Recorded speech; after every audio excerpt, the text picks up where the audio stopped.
Hi friends, இப்போ நம்ம என்ன செய்வோம்னாக்கா நைட்டு டின்னருக்கு என்ன செய்வோம்னாக்கா பாருங்கள், அரிசி கடலைப்பருப்பு கொஞ்சம் தோரம் போட்டு அரைச்சி வச்சுக்கு அடை தட்ட போகிறோம். கிழங்கு அடை தட்ட போகிறோம். அதுக்கு இதெல்லாம் அந்த அரிசி கடலைப்பருப்பு கொஞ்சம் தோரம் போட்டு அரைச்சி வச்சுக்கிட்டோம். அதை காமிக்கல. இதை சீவி வச்சுக்கிட்டோம். கிழங்க போட்டுக்கலாம். இது வந்து வெங்காயம் போட்டுக்கலாம். இவ்வளோ வெங்காயம் போட்டுக்கணும், நல்லாயிருக்கும். கருவேப்பிலை, இது பூண்டு ரைஸாக அரைச்சி வச்சுக்கலாம்.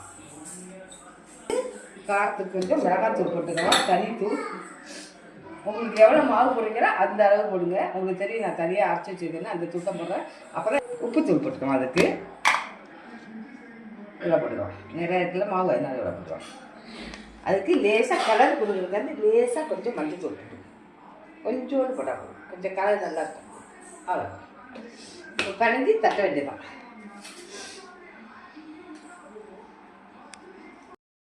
பதினஞ்சு வச்சு இந்த பக்கம் கையில் எடுத்து அழகாக தட்டிடணும். இது வச்சுங்க, கையில் எடுத்து தட்டணும். இது பெருசாக உங்களுக்கு எவ்வளோ ரவுண்டு வேணுமோ அந்த விதத்தில் வளர்த்துங்க. நாங்கள் பெருசாக தட்டிக்குவோம்னா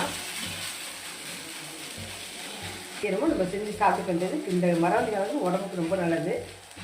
சக்கரவள்ளி கிழங்கா இருக்கட்டும், மரவள்ளி கிழங்கா இருக்கட்டும், இதுமாதிரி ட்ரை பண்ணுங்கள். நைட்டு டின்னருக்கு சாப்பிட்டுக்கலாம். சட்னி தேங்காய் சட்னி கூட நீங்கள் வச்சுக்கலாம். உங்களுக்கு என்ன விருப்பப்பட்டோம் எண்ணெய் ஊற்றிக்கலாம். எண்ணெய் ஊற்றி நல்லாயிருக்கும். கொஞ்சம் எண்ணெய் ஊற்றிங்க, அவ்வளோதான்.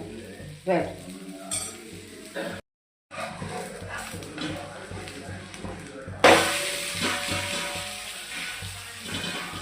இருங்கப்பா, வெந்துட்டு போங்கப்பா. நல்லா எவ்வளோ மெல்லிசை தட்டிங்க, நல்லாயிருக்கும். நல்லா சூடாக சாப்பிட செம்ம டேஸ்ட்டாக இருக்கும். நல்லா தேங்காய் சட்னி வச்சு சாப்பிடுங்க. நாங்கள் எங்கள் வீட்டில் மத்தியானம் சாம்பார் வச்சோமா, இது வந்து சாம்பார் அப்படியே இருக்குது நிறையா. அதனால நாங்கள் இதை வச்சு தொட்டுட்டு சாப்பிடுவோம். சாம்பார் வச்சு தொட்டு கூட சாப்பிடுவோம். அது கேட்டுக்கோங்க. வாங்க, சுட சுட மரவள்ளி கிழங்கு அடை சாப்பிட்லாம். தேங்க்யூ. அடுத்த வீட்டில் பார்க்கலாமா?